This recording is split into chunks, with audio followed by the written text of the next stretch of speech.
सब भाई बहनन का हमार राम राम। हमारे YouTube channel music with Poonam में एक बार फिर से आप सबके बहुत बहुत स्वागत बा। आज हम चटपटा मैया के एक बहुत सुंदर कथा लेके आए हैं। ये कथा एक जनी बुढ़िया माई पे आधारित बा, तो आप लोग ध्यान पूर्वक की कथा सुने और कमेंट करके बतावें कथा कैसन लाग। अगर अच्छी लागे तो एक लाइक जरूर कर देंगे और अपने दोस्त मित्र सखी सहेलियन के सबके शेयर करिए। चैनल वही ना सब्सक्राइब किए हो तो चैनल वो सब्सक्राइब करके घंटी के बटन दबा दें, जौने से कि कोनो भी नया वीडियो आवे तो ओकर नोटिफिकेशन तुरंत आपके पास पहुंचे। ऐसे ही अपन स्नेह सहयोग आशीर्वाद अपने बहन पे बनाए रखें, यही उम्मीद के साथ कथा प्रारंभ करे जात है। तो एक बार सब प्रेम से जयकारा लगावा, चटपटा मैया की जय। बात बहुत पुराने समय का है। एक गांव में एक जनी बुढ़िया माई रहत रही। बुढ़िया माई क्यों ना रहा, न लड़किया न बच्चा न पर न परानी, वह बहुत गरीबो रही। काहे से बुढ़िया माई अपन बियाहे ना कहे रही। वह बचपनवे से चटपटा मैया के बहुत बड़ी भक्त रही। अपने महतारी को देखत रही पूजा पाठ करे चटपटा मैया के, तो वह उन्हों से आगे निकल गई और हमेशा वह चटपटा मैया के पूजा में लीन रहे। और वह शादी ब्याह करबे ना की। तो जब तक महतारी बाप जियत रहन तब तक भाई अपने पास रखे रहन, उनकर देखभाल केहन। और जब महतारी बाप मर गए तो भाई भौजाई रहन उनका घरे से निकाल देहन। तो जब भाई भौजाई उनका घरे से निकाल देहन तो वह अपन दूसरे गांव में भटकत भटकत चली गई। अब एक गांव में वह घास फूस के झोपड़ी बनाई के और वहीं रह लागी। और वही झोपड़ी में वे एक थी चटपटा मैया के माटी की पिंडी बनाए रही। और वही माटी की पिंडी के वह चटपटा मैया के स्वरूप मान के पूजा करत रही।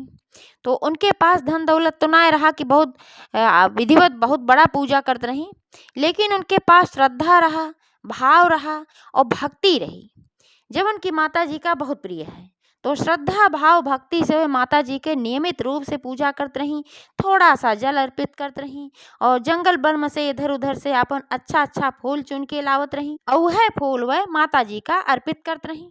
और लगातार बैठ के वहीं माता जी के ध्यान स्मरण माता जी के जप करत रही। सुबह शाम वह निकलत रही, जंगल में जात रही, सूखी लकड़ी बीन के ले आवत रही और वह लकड़ी गांव गांव में जात रही बेच के आवत रही। जौन पैसा वही से मिल जात रहा तो वही से उनके गुजारा होत रहा। और पूरे गांव वाले जौन रहन सब उनका मजाक उड़ावे, कहाँ ही बूढ़ा माटी की पिंडी बनाए के और उनका चटपटा मैया बनाए के पूजा करत ही। तो क्यों कहा है कि अरे बुढ़िया पगलाई बा, तो क्यों कुछ कहा है क्यों कुछ कहा है, जौन जकरे मन में आवत रहा कहत रहा। लेकिन वह केहू बात पे बिल्कुल ध्यान ना देत रही, सबके बात अनसुना कह देत रही, अपने पूजा ध्यान में रहे और जंगल से लकड़ी बीन के ले आवे वह बेचे, वही जौन धन मिले अपन वही खात पियत रही। और जब कुल काम कई के खत्म कैले तो माता जी के पास बैठ के अपन स्मरण करें, ध्यान करें और हमेशा माता जी से एक प्रार्थना करते रहें कि हे मैया हमें दर्शन कब देबू, हे मैया हमें दर्शन कब देबू। हरदम ही है वह माता जी से प्रश्न करें। तो धीरे धीरे धीरे धीरे समय ऐसे व्यतीत होत रहा, बूढ़ा और बुढ़ात जात रही और बुढ़ात जात रही। तो एक दिन के बात है, बूढ़ा जब खाए पी के अपन जोन भी रहा नमक रोटी सोई तो उनके सपने में चटपटा मैया एक दिव्य स्वरूप में आई, उनका दर्शन दी। और दर्शन दी कहीं कहीं है बूढ़ी तोहरे भक्ति भाव श्रद्धा से हम बहुत प्रसन्न है। अब हम तोहरे हाथे के रबड़ी खाए चाहत है, कल हम तोहरे हाथे के रबड़ी खाए आओ, तू हमारे लिए रबड़ी तैयार करके रखो। अब एका देखी तो भाव बिहवल हो गई। बुढ़िया माई जौन रही उनका दर्शन मिल गई है तो वे चाहत रही कहीं हे माता हम निश्चित रूप से रबड़ी बनाए के रखब, हमार अहो भाग्य कि तू दर्शन दिहू और हमरे हाथे के रबड़ी खाए चाहत हूँ। माता कहीं ठीक है हम कल आइब, हमें रबड़ी तैयार करके खियायू। तो ऐसे कह के फिर माता अंतर ध्यान हो गई। अब सवेरे बुढ़िया माई उठी तो उनके सपने की बात सोच सोच के बहुत मन में प्रसन्नता होत रही, बहुत रोमांचित होत रही कि कैसे मैया हमें दर्शन दी और हम आज उनका रबड़ी बनाए के खिलाऊ। तो अब उनके पास धन दौलत तो रहा ना है तो कहाँ से वो रबड़ी बनावे। तो कहीं सोची अपने मने में चली गाँव में दूध दूध केहू से मांग ले आई और बाद में हम लकड़ी बेच के ओकरे दूधे के पैसा चुकाए दे, बहुत करब हम ना खाब एक टाइम दुई टाइम भाई। तो ये सोच के अपन गांव में निकली, एक ठो अपन भगोना ले ली और सबके घरे घरे जिकरे घरे गाय भैंस लागत रहा जाए के अपन चिरौरी करत रही। कहें कि हे भैया हे बाबू सबसे कहा हम तू दूध दे दा, आज हमरे घरे चटपटा मैया आई हैं रबड़ी खाए, हमरे हाथे के बनी, तोहे नाते समय दूध दे दा। जब हम लकड़ी बेचब तो हम अपना नखा ना खाब, उहे लकड़ी बेच के जौन पैसा होए हम तोहार दूधे के पैसा चुकाए देब। पूरे गाँव में जाई है कहे, लेकिन केहू उनका दूध न दे, सब उनका पागल समझ के भगाए दे। तब कहे बुढ़िया अब तक तो पूजोए पाठ करत रही, अब ये एकदम पगलाई गई बा। अरे चटपटा माता, कहूँ ऐसे केहू घरे आवत ही रबड़ी खाए के नहीं घरे आई है। इतना विधि विधान से सब पूजा पाठ करत, इतना खर्चा बर्चा कई के केहू घरे अउबे नहीं करती खाए। जवन भोग सब लगावत वैसे कैसे परा रही जात है। अब इनके घरे आई है रबड़ी खाए बनवई जात हई, सब अपन उनका कह के भगाए दे। अब बेचारो बहुत परेशान भई। अब परेशान भई तो अपन भगोना गई घरे दे आई और सोची अपने मन में चली जंगले में और लकड़ी बीन लई और ले जाई बाजारे में बेची, तो वही से हम दूध खरीद ले। अब जंगले में गई तो ऐसन संजोग कि वह एक्को सूखी लकड़िए ना। अब सूखी लकड़ी एक्को मिलत ना रही। अब बूढ़ा बहुत चिंतित भई कि आज तो इतने हम बुढ़ाई गए, इतने वर्ष के तपस्या के बाद चटपटा मैया हमका दर्शन दिही, और आज हमरे हाथे को रबड़ी खाए मैया हई। और हमार इतनी बड़ी दुर्भाग्य, इतनी बड़ी बदनसीबी कि हम अपने माता जी के लिए थोड़ी सी रबड़ी ना बना पावत है। यही चिंता में बैठी रही, बहुत परेशान रही। अब माता जी तो सब कुछ देखत हई। थोड़ी देर में वहाँ एक ठो ग्वालिन आए, और ग्वालिन बहुत सारी गाय बछवा बछिया अपन लेके आए और चरावत रही। तो बूढ़ा से पूछे इस ग्वालिन, कहेस कि बूढ़ा माई तू बहुत चिंतित बहुत परेशान दिखात हऊ, का बात है, तो है कौन कष्ट बा। तो बूढ़ा माई देखी कि भाई ये ग्वालिन है, इनके कईयो ठी गाय हैं, तो कहीं आज हमें रबड़ी की जरूरत बा। आज चटपटा मैया आई हैं हमरे घरे रबड़ी खाए, लेकिन हमरे एक्को पैसा ना बा कि हम दूध खरीद सकी। और पूरे गांव में हम सबसे दूध मांगे कि हम तोहार पैसा चुकाए देब, लेकिन हमका क्यों दूध ना दे। सब हमका पागल समझत बा, कहत बा कि कहूँ इनके घरे ऐसे केहू घरे आवत ही चटपटा मैया रबड़ी खाए, ये नहीं घरे आई हैं। और हम बहुत परेशान हई। अब बस 2 घंटा बाद आई जई हैं हमार चटपटा मैया, और अभी तक हम इंतजाम ना कर पाई। पूरे जिंदगी से जब से हम बचपन से पूजा करते उनके बुढ़ाई आएगी हमारो, हम तब से यही इंतजार में है कब मैया दर्शन दी हैं। और मैया हमका दर्शन दी, ओकरे बाद सपने में, ओकरे बाद हमरे हाथे से रबड़ी खवैया हैं, और हम इंतजाम ना कर पावत है। अब हम काव करी, यही चिंता में हम बाटी। तो ग्वालिन कहीं तू चिंता ना करा, हम तोहका एक ठो ऐसन गाय दई देत हई कि ई गाय जब तू चाहबू और जितना चाहबू उतना दूध तोहे दई दे का, बच्चा की जरूरत ना है। ई बरहो मास हमेशा दूध देत रहे, बहुत चमत्कारी गाय बा। तो बूढ़ा कहीं कि हमें पूरे गाय की जरूरत ना बा बिटिया, हमका बस आज दूध की जरूरत बा। रोज थोड़ो चटपटा मैया हमरे घरे हमरे हाथे की रबड़ी खाए ही हैं। तो ग्वालिन मुस्कियानी कहीं ए बूढ़ा, जो तोहरे हाथे कुनका रबड़ी पसंद आई जाए ना, तो जब तक तू जीबू तब तक वह तोहरे हाथे की रबड़ी खाए रोज आई हैं, तब तू दूध कहाँ पैबू। एह नाते से ई गैया तू हमारी तरफ से उपहार समझ के रख ला, और हमहो पूर्ण मिले जब तू रबड़ी खिएबू चटपटा मैया का। तो अब बूढ़ा सोच में पड़ गई कि कैसे इसे केहू चीज ले ले, लेकिन फिर अपने मने में सोची कि भाई उपहार समझ के देत हई, और हमका बहुत जरूरत भी बा ए समय, और कहूँ हमें व्यवस्था ना दिखात बा, तो एका ले ले। तो वह चटपटा मैया उ गाय ले ली, और ग्वालिन मुस्कियात की चली गई। और वो ग्वालिन मुस्कियात की जोन चली गई वह केव और नहीं, साक्षात चटपटे मैया रहीं, बुढ़िया माई की मदद करे खातिर आए रहीं।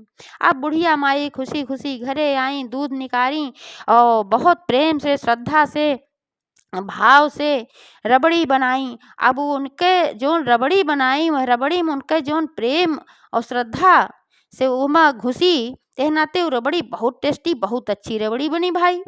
अब रबड़ी बनाए के ओकरे बाद ढाके के पत्ता ले आए रही, वह ढाके के पत्ता के दुनिया बनाए के बढ़िया धोए वोए साफ सुथरा कई के, और ओकरे बाद उहमा वह रबड़ी उबड़ी निकाल के और एक ठो चौकी रख के वह चौकी पे एक ठो साफ सुथरा बिछाए के माता जी के इंतजार करे लागी।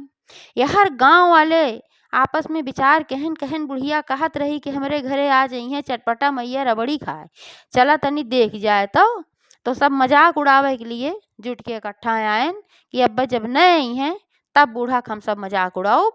तो सब आए के अपन घेर के खड़ा भहन, जब घेर के खड़ा भहन तो यार चटपटा मैया इनके घरे आ चुकी रही। इनके घरे आ चुकी रही तो बूढ़ा बहुत प्रसन्न भई, अश्रुधारा से माता के चरण पखारी और बहुत प्रेम से भाई जब माता के दर्शन भय तो उनके बहुत खुशी भय, बहुत प्रेम भय, तो उनके आंखें भर भर आंसू बहाए गए। और वही आंसू से वह माता जी के चरण पखारी और वही चौकी पे बैठाई। चौकी पे बैठाई के अपने हाथे में दुनिया लई के जो रबड़ी वाली दुनिया रही अपने हाथे से उनका खियावे लागी। अब बात करा करते ही साथे साथे कि माता खाए ला कैसन बा कैसन ना बा, अच्छी बा कि ना बा, बातचीत करा करते हैं। यार गांव वाले देखत हैं तो भाई उनका तो दिखाते ना है, ऐसे थोड़ी सबका चटपटा मैया दर्शन देती। अब बूढ़ा की बात और रही, इतना दिन से वह सच्ची भक्ति करते रही, विश्वास के साथ, श्रद्धा के साथ, भाव के साथ, तब माता उनका दर्शन दी, बाकी केहू तो दिखाते ही ना रही। तो अब सब गांव वाले कहत हैं कि बुढ़िया निश्चित रूप से पगलाई बा, यहाँ क्यों न बैठा बा न कुछ, खाली एक ठू चौकी धई के और रबड़ी लेके आए बा खियावे, कहत बोले खाए ले और बतलाता बा, एकदम पगलाई बा बुढ़िया, मरद मरद पूरी पगलाई बा। यह सब आपस में बतलात रहन। तब तक सबके निगाह ही पड़ी कि जवन रबड़िया लेहे हैं बूढ़ा दिखात तो क्यों ना बा, लेकिन वो खत्म हो चली जात बा। जब थोड़ कर रबड़ी बची तो चटपटा मैया कहीं बुढ़िया माई से कि हे बुढ़िया माई अब ई रबड़ी तू खाए ला, थोड़ा सा तू हमार प्रसाद समझ के एका तू खाए ला।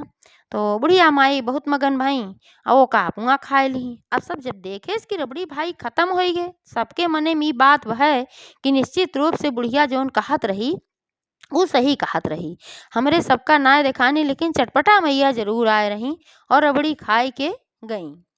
तो यही सब अपने मन से विचार के है ना चला आयन अपने अपने घरे। अब थोड़ा थोड़ा श्रद्धा और थोड़ा थोड़ा विश्वास बुढ़िया माई के प्रति सबका होए लाग। अब धीरे धीरे ऐसे ऐसे समय बीते लाग, बुढ़िया माई वह गाय से रोज दूध निकालें और रोज रबड़ी बनावें, रोज माता जी आवें, रोज उनका खियावें। अब लकड़ी उकड़ी बिना छोड़ दी, वही दूध से अपन बेच उच के पैसा जोन पाई जात रही, अपन खाना पीना चलावत रही, पूजा पाठ के सामान ले आवत रही। तो झोपड़ी कुटिया वैसे रही, अपन घर दुआर वे ना बनाई, उनके लालच ना रही। तो ऐसे ऐसे समय उनका बीतत रहा। तो एक समय कैसन बात है कि अचानक बहुत तेज बारिश होए लगा, पूरे गांव में इतना तेज बारिश, आंधी तूफान, बिजली कड़के, इतना पानी हुई गे कि सबके घर दुआर वही में अब बहे बिलाए लाग, खेती बाड़ी सब बुढ़े बहाए लाग। अब सारे गांव वाले त्राह त्राह करे लागन, बहुत परेशान भैन। तो सब देखे रहन बुढ़िया माई के चमत्कार की कैसे बुढ़िया माई रबड़ी उबड़ी खियावत रही चटपटा मैया के। तो वही में से एक जिन्हें बुजुर्ग रहन कहन चला वही बुढ़िया माई जोन कुटिया वाली बाय वो नहीं से कहा जाए, वो नहीं कुछ कह सकत ही, बाकी क्यों कुछ कह ना सकत। तो पूरे गांव वाले चुटके आयन बुढ़िया माई के लगे कहन हे बुढ़िया माई अब गांव पे जौन संकट आए बा एका तुहिन दूर कर सकत हूँ और चटपटा मैया तुही विनती कर सकत हूँ, तोहरे बात सुनी है। इस संकट से पूरे गांव वालन गुबारा, बुढ़िया माई कहीं कोनो बात ना बा, जहाँ माता है वहाँ कोनो संकट ना बा। तुरंत पिंडी के पास वहीं बुढ़िया माई बैठ के चटपटा मैया से विनती करे लागी, हे माता गांव वालन के संकट से उबारा। अब माता जी के कृपा भय कि आंधी तूफान बरसात सब बंद हो गए और जौन पानी से सब घर दुआर भरा रहा, खेत बाड़ी धीरे धीरे सारा पानी निकल गए, सब व्यवस्था एकदम साधारण हो गई। अब बुढ़िया माई की चमत्कार जिन्हें सेठ रहन जब वो सुनन तो अपने मन में सोचन के बुढ़िया के अपने घरे ले आए के रख ले तो हमार फायदा होए, हमारे घरे में बहुत ज्यादा धन दौलत हो जाए, बुढ़िया भाई बड़ी चमत्कारी बा। तो सेठ आयन बुढ़िया माई से कहन है बुढ़िया माई तू झोपड़ी में रहा था, यहाँ एक माटी की पिंडी बनाए चटपटा मैया की पूजा था, चला तू हमरे घरे और आराम से तू रहबू और वहीं और बुढ़ाई जाबू तो तू अपने हाथे गोड़े कुछ कह न पोबू और वहाँ तोहार अच्छी व्यवस्था होए और हम तोहरे चटपटा मैया कहे एक खूब सुंदर के मंदिर बनवाए दे। आप बुढ़िया माई कहीं सेठ ही तो तू ठीक कहा थे, सब कुछ सही कहा थे, लेकिन हम सेठ तोहरे घरे में या दूसरे केहू बड़े घरे में बहुत घुटन होए, हम जितना सुकून शांति है झोपड़ी में बा अपने चटपटा मैया के साथे उतना सुकून हम कहूँ बा ना, एह नाते से हम कहूँ जाब न। तो बुढ़िया माई कहूँ ना आए गई। अब भाई जब लौट गए सेठ, ऐसे फिर समय बीतेला, कुछ समय और बीता तो बुढ़िया माई के मृत्यु हो गई। अब बुढ़िया माई जब मृत्यु हो गई तो वही जगह पे पूरे गांव वाले मिलके एक ठो खूब बढ़िया के चटपटा मैया का मंदिर बनवाएन और वही मंदिर के प्रांगण में बुढ़िया माई के एक ठो मूर्ति लगवाएन और बुढ़िया माई और चटपटा मैया दोनों जनी के वहाँ पूजा होए लाग। अब संकट कौनो भी आवे अगर गांव में जवन भी समस्या हो तो वहाँ बुढ़िया माई के जौन कुटिया रही वह जगह मंदिर बन के रहा तो वहाँ चटपटा मैया और बुढ़िया माई सब मन्नत मांगे तो सबके मन्नत पूरी हो जात रही और पूरे गांव की रक्षा होत रही। तो एक बार सब प्रेम से जयकारा लगावा चटपटा मैया की जय। तो जब